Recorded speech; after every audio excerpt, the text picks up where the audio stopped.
여러분, 유로존이 위기라. 스태그 공포가 덮친다. 이 말이 사실일까요? 사실에 가깝습니다. 여러분, 8월 유로존 소비자 물가 상승률 보세요. 9.1%입니다. 어마어마하죠. 물가가 그야말로 폭등한다고 해도 과언이 아닙니다. 1997년 이런 통계를 작성한 이후로 최고치예요. 그럼 역대 최고치란 뜻이에요. 역대 최고치. 유럽의 소비자 물가가 역대 최고치까지 올라갔다는 이야기입니다. 9.1%라는 숫자가 말입니다. 지금 유로존은요, 2021년 1월에는 0.9%의 물가 상승률밖에 없었습니다. 그런데 그해 7월에는 2.2%까지 올라가더니 결국 말입니다. 2022년 1월에는 5.1%까지 올라갔습니다. 그리고는요, 10개월 연속 최고치 행진을 경신하고 있습니다. 최고치를 계속 경신하고 있어요. 엄청나게 올라갑니다. 7월 달까지만 해도 8.9% 올라갔던 물가가 결국 8월에는 9%까지 넘어섰습니다. 9.1%까지 올라갔어요. 참 장난 아니죠. 이게 러시아가 우크라이나를 침공하고 나서부터 그 심각성은 지금 엄청납니다. 에너지 가격만 하더라도 1년 전 대비해서 38.3%가 올라갔거든요. 여기에다가 식료품, 주류, 담배 할 것 없이 10.6%나 마구마구 뛰었습니다. 근원 물가라고 이야기하는 계절성 있는 것이나 또는 시기성 있는 것을 다 뺀 다음에 물가도 5.5%로 상승했습니다. 지난달에 5.1%보다 지금 훨씬 많이 올라갔죠. 상황이 굉장히 심각한 거예요. 심각한 거예요. 근데 문제는요, 물가가 올라가는데 성장률이 따라줘야 될 거 아니에요. 성장률이 따라주지 않습니다. 여러분 보세요. 성장률은 2022년 20이라고 유럽중앙은행이 예측하기에 1.3%예요. 1.3%.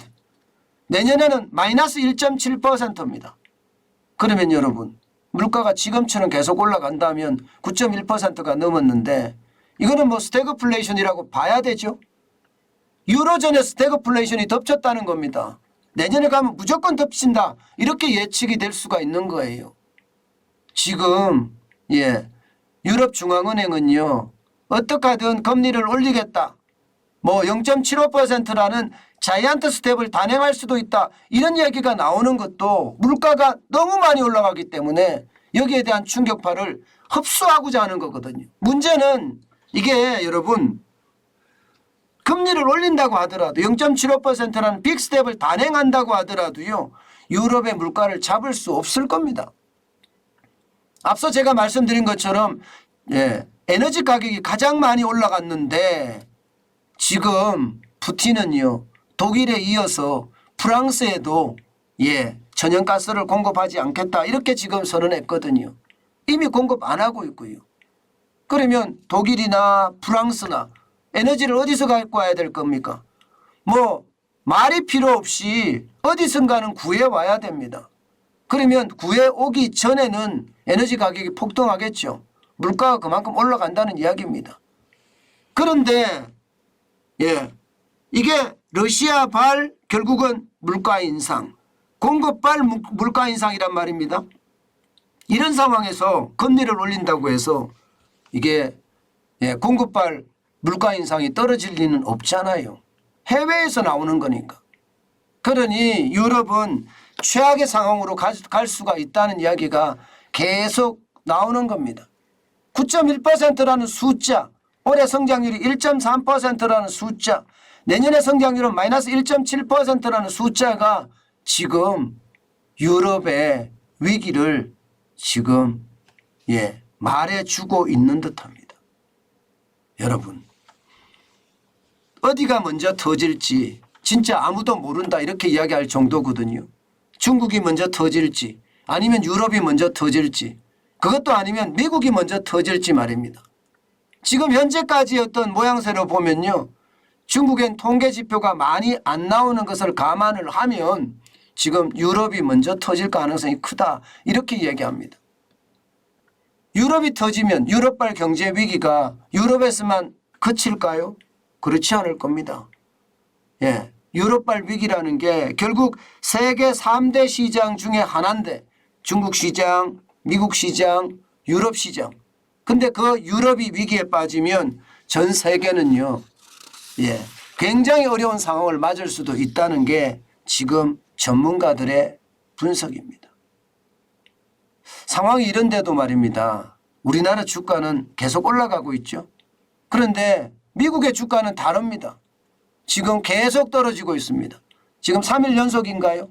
오늘도 다우산업지수가 0.88%가 떨어졌습니다. 그래서 280.44가 빠져서 31,510.43을 기록하고 있습니다. 여러분 그래프를 한번 보시면 지금 지난 8월 16일 34,281.36에 비해서는 지금 주르르르 미끄러졌죠. 굉장히 빠른 속도로 미끄러지고 있죠. 이게 현실입니다. 예, 나스닥도 마찬가지입니다. 나스닥도 0.56%가 빠져서 66.94포인트가 빠졌거든요. 11,816.20을 기록을 했습니다. 8월 16일 날 13,181.09를 기록했을 때보다가 지금 거의 뭐 폭락이라고 이야기해야 되나요? 예, 폭락이라고 이야기할 정도로 빠지고 있죠. 예, 마찬가지로 S&P 500은 4,000이 깨졌잖아요. 완전히 3,955로 마감을 했습니다. 예, 오늘 새벽에 마감한 것도 31.16이 빠졌고요. 0.78%가 빠진 겁니다. 지난 8월 6일에 4,325.28을 기록을 했었던 걸 비하면 지금 거의 10%가량 빠진 건가요? 10%가량. 줄줄이 빠졌죠. 이것은 여러분 시장의 위험성을 지금 굉장히 경고하는 거라고 봐야 됩니다. 그만큼 말입니다. 미국의 고강도 긴축 정책은 굉장히 빨라질 거고요. 그 고강도 긴축에 따라서 말입니다. 시장의 요동도 굉장히 강해질 겁니다. 저는 우리 시장이 올라가는 것 어쩌면 말입니다. 원달러 환율이 워낙 높기 때문에 1344원까지 또 올라갔잖아요. 그러면 달러를 가지고 오는 사람들에게는 온전히 옛날보다 주식수를 더 많이 살 수 있습니다.